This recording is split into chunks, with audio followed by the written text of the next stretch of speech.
If I don't finish this project, I'm just gonna quit Gamedev. This is the last chance to do it. What could possibly go wrong? It's just so bad. This one algorithm literally gave me nightmares.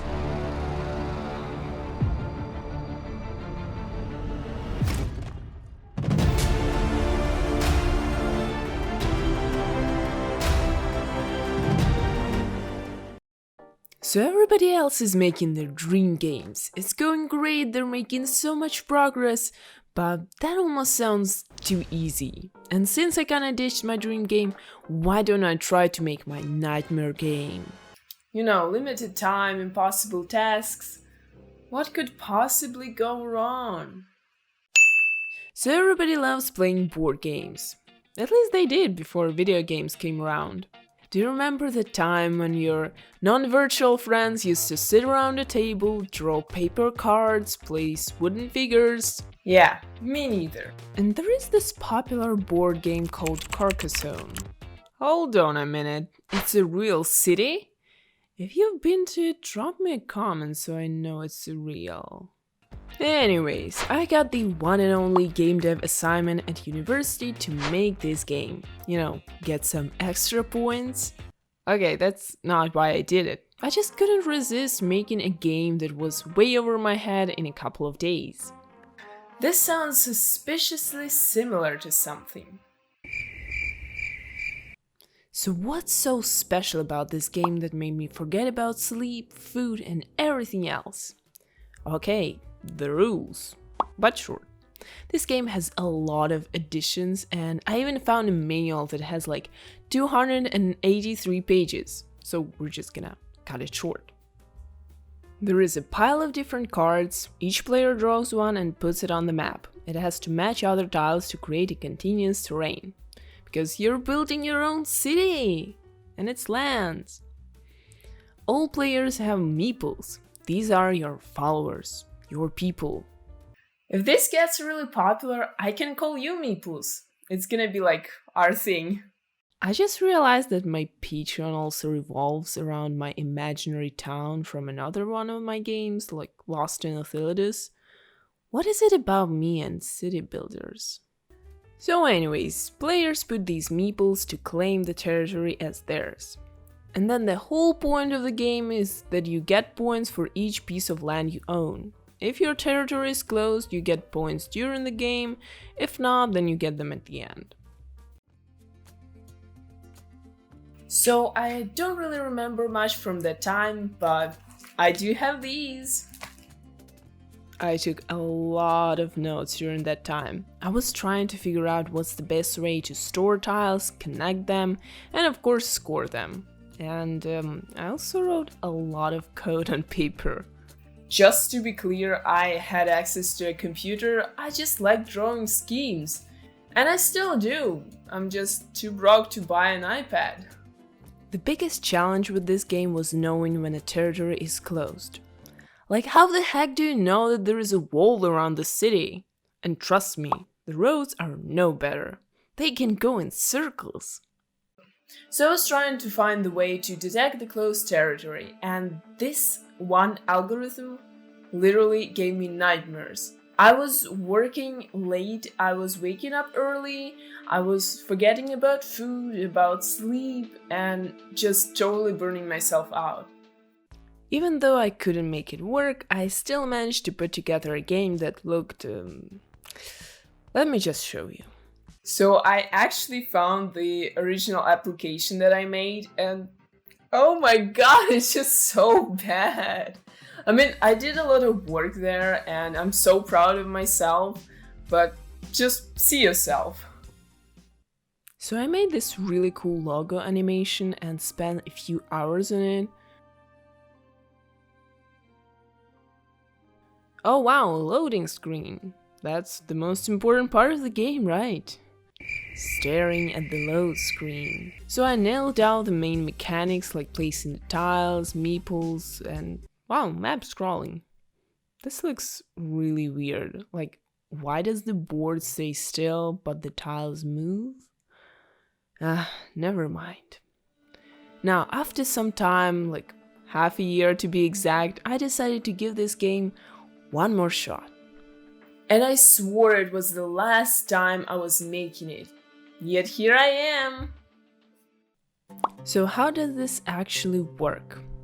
The first thing to solve is connecting tiles to each other. Each tile has multiple territories and the shapes are quite complex. To check if tiles can be connected, you have to see if these territories match. But if you look at all these tiles and try to put them together, you'll notice that the only territory that matters is the one on the center of the tile edge. There are only 4 of them per tile, so a simplified view for a tile would be an array of 4 elements. Indexes of elements represent tile sides, and the elements that can be just integers represent territory types. But to make this structure even better, we can use a dictionary where each side has its own type. But there are also fields divided by rows. They're not on the main sides. To represent those, I decided to divide a tile into 9 parts. The main objective of the game is to build up territories, and if they're closed, players who have meeples on them get points. So we need a way to detect those closed territories. Checking the borders of each territory seems like a hard task to me, so we need to rely on our sides dictionary for this. At first I tried breadth first search because I saw it in an article about making Carcassonne using Python language, but the thing is, it doesn't really work that way with C#. It may be possible, but I couldn't really implement it properly at the time. And looking back at it, it would have been quite a disaster doing the search for every territory part on many tiles. And there are a lot of them by the end of the game. I gave up on this game for a while because it seemed impossible to implement this closed territory thing, but then I started thinking, what if I use a graph to represent a territory? That could work. Each piece of territory will be represented as a vertex of this graph. Connections between them will be made when tiles are connected. There will be also a dictionary with all the sides and vertices that correspond to them. Each vertex has a type like a road, city, field, or monastery, and it also holds a number of connections it can make. A vertex is considered closed when all these connections are made, and therefore the territory, a graph, is closed when all the vertices have these connections.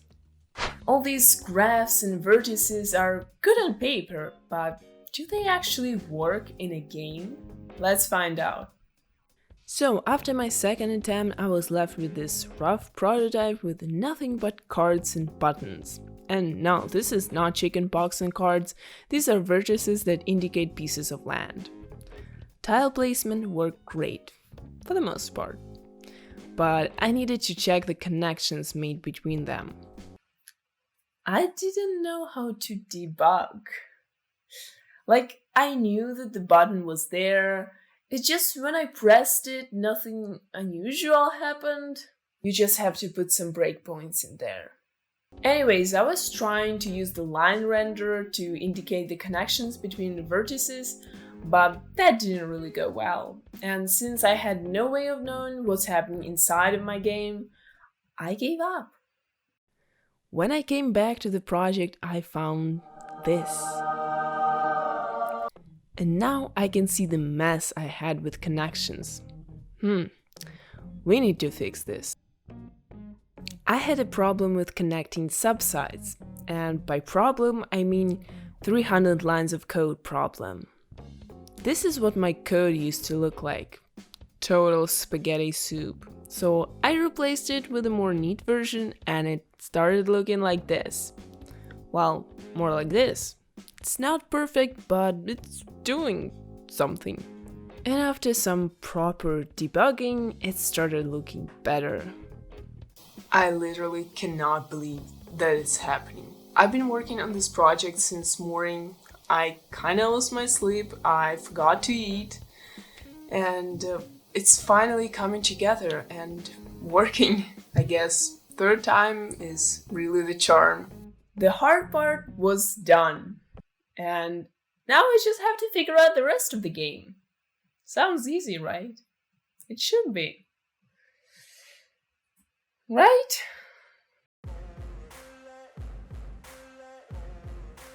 Okay, that's not really what happened.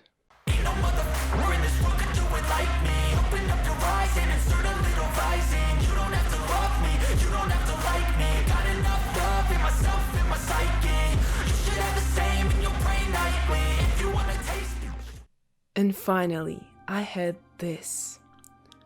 I actually didn't use the old logo because it turned out to have copyright, which I didn't care about back when I was first implementing the game, so I made my own logo from scratch. I sat down to test it while going on a weekend getaway, and it was okay. It had bugs. Yeah, not like this, more like... And then I also got some user feedback. That's what happens when you don't let others test your game. I knew my card prefabs down to a T, but others didn't. So they didn't know if placing a meeple on the corner makes it stand on the city or on the field.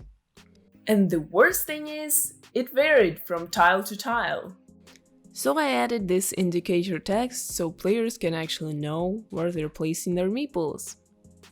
That wasn't the only bug I had, but I fixed them all. Well, I think so.